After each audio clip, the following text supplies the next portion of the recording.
Dalam peristiwa Mi'raj 50 semayang. Nabi turun langit ke-7, ke-6, turun jumpa Nabi Musa. Nabi Musa tanya, "Wahai Muhammad, berapa solat?" 50. "Wahai Muhammad, umat aku dulu pun semayang juga dan mereka tak mampu buat 50. Pergi minta diskaun."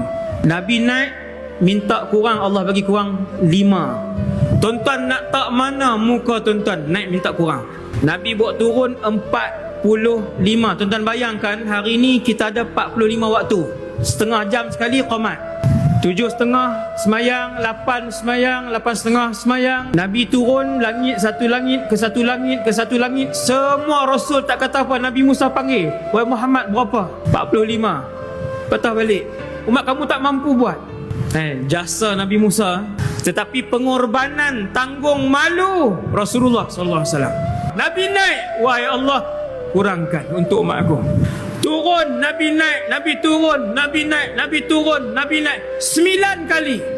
Cukup 5. Nabi Musa tanya, "Wahai Muhammad, berapa?" 5. 5 pun umat kamu tak boleh buat. Nabi Musa, 5 umat kamu tak boleh buat. Ramai akan tinggal.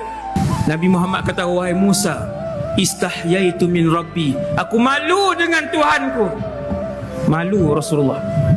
Tuan, anak-anak hari ni tak solat. Umat Islam ramai tinggal solat hari ni.